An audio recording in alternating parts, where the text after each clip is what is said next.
Nitong nagdaang araw ay may isang barko na nakaranas ng isang pang-aatake at ang naturang pang-aatake ay ginamitan ng drone. Inatake ang barkong ito sa Arabian Sea. Ang barkong ito ay cargo vessel MV Chem Pluto na sinasabing nalilink sa Israel. Karga ng naturang barko ay crude oil at ang pang-aatake ay nasa mga 217 nautical miles from Porbandar. May mga naniniwala na ang umatake sa barkong ito ay ang militanteng grupo sa Yemen na kung tawagin ay Houthis. Ang Houthis ay mga rebelding grupo na kung saan kumakampi ito sa Hamas. Pinaniniwalaan din na ito ay sinusuportahan ng Iran. Mataas na posisyon mismo ng Houthis ang nagbigay ng statement na lahat ng barko na nililink sa Israel ay kanilang haharangin at titirahin ng kanilang ballistic missiles at drone. Ayon sa kanila, ito ay kanilang ginagawa bilang pagsuporta sa mga Palestino. Subalit, sa barkong inatake na MV Chem Pluto ay hindi umamin dito ang Houthis. Ayon sa isang report, US mismo ang nagsabi na ang may kagagawan ng naturang pag-atake ay Iran. Sumagot naman ang Iran sa paratang ng United States of America. Ayon sa Iran, ito ay isang matinding pang-aakusa. Pinaniniwalaan na ang Iran ay supporters ng mga militanteng grupo ng Lebanon na tinatawag na Hezbollah. Supporter din ito sa mga militanteng grupo sa Gaza na Hamas at gayon din militanteng grupo ng Yemen.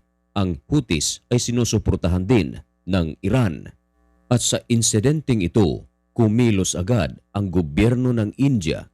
Nagpadala ang Indian Navy ng 3 warship sa karagatan nito upang ma-maintain ang kapayapaan sa naturang karagatan at upang maging malayang maglayag ang mga cargo vessels at shipping lines sa naturang karagatan.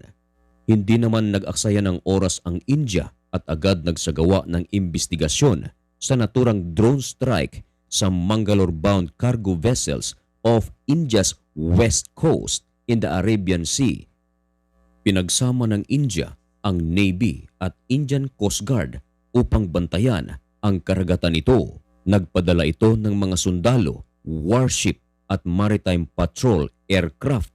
Nagalit ang India sa naturang pag-atake sapagkat sa barko na ito, MV Chem Pluto, 21 na Indian ang crew dito. Kaya maingat na ginawa ang imbestigasyon ng India at kung ano ang kalalabasan ng kanilang imbestigasyon kung sino ang may kagagawan ng naturang pag-atake. Ayon sa India ay magbabayad ito. Mabuti na lang na sa naturang pag-atake ay wala daw namatay. Dahil sa ginawang pagpapatrolya ng India sa naturang karagatan, merong isang Liberian flag vessel na matagumpay na nakapasok sa Mumbai. Patunay raw ito na malaki ang magagawa ng pagpapatrolya sa karagatan in connection sa isang koalisyon na binuo ng United States of America na tinatawag na Operation Prosperity Guardian na layunin nito na pangalagaan ang Red Sea upang sino mang mga barko ang dadaan dito ay walang sino man ang makakapigil. Mula kasi nang sumiklab ang gyera sa pagitan ng Israel at ng Hamas, kumilos naman itong Houthi sa Red Sea bilang pagpapakita ng galit sa Israel. Kanilang tinitira ang lahat ng mga cargo vessels, shipping lines na nalilink sa Israel. Ang problema, kahit na mga barkong wala namang kinalaman sa Israel, ay kanilang hina-hijack at tinitira. Kaya maraming mga bansa ang nagagalit sa ginagawa ng Houthis. Nagpadala na rin ng warship ang Amerika, gayon din ang United Kingdom. Samantala, kinumpirma naman ng Iran state media na napatay ng Israel sa pamamagitan ng airstrike sa labas ng Damascus sa Syria ang isang Iranian senior advisor in the Islamic Revolutionary Guard Corps.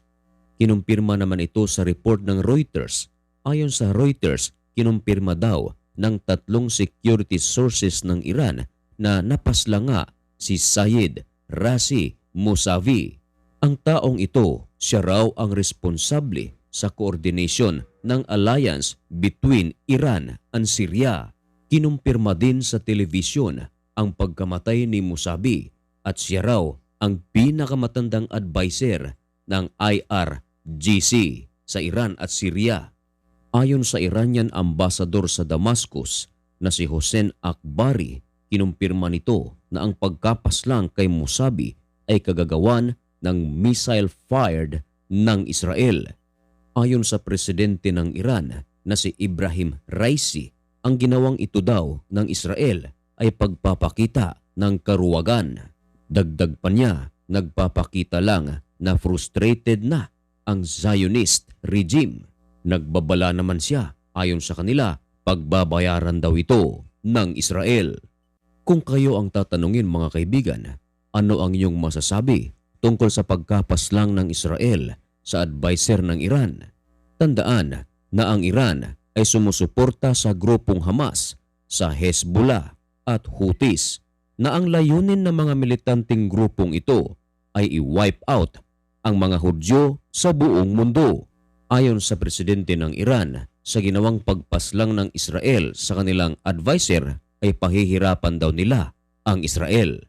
At sa mga naturang accusation ng Iran sa Israel ay hindi nagbigay ng komento rito ang Israel. Bagkus sinabi lamang ni Netanyahu na ang gyera sa pagitan ng Israel at ng Hamas ay magpapatuloy hanggang sa maubos ang grupong ito. Nag-anunsyo naman ng Israel na bukas ang lahat ng mga bansa na nais magsagawa ng humanitarian aid sa Gaza. At patuloy itong nananawagan sa mga Palestinian sa Gaza na lumikas at pumunta sa mga ligtas na lugar. Meron naman daw silang mga itinuturong lugar na kung saan dito ay ligtas sila. Kung kayo ang tatanungin mga kaibigan, may kinalaman kaya ang Israel sa pagkapaslang sa pinakamatagal na adviser ng Iran? At kung may kinalaman sila, kasama ba ito sa plano? At kung may kinalaman sila, karapat-dapat lang ba ito? Ang mga katanungang ito ay ating hinihintay mula sa kampo ng Israel. Ipagdasal natin na sana ay matapos na ang gerang ito. Saan man kayong dako naroroon sa mundo ngayon, mag-ingat po kayo. Manalangin na sana nga ay mawakasan na ang gerang ito. Hanggang dito na lang ang videong ito. Thank you so much for watching. May God bless you. Goodbye. Happy New Year sa inyong lahat.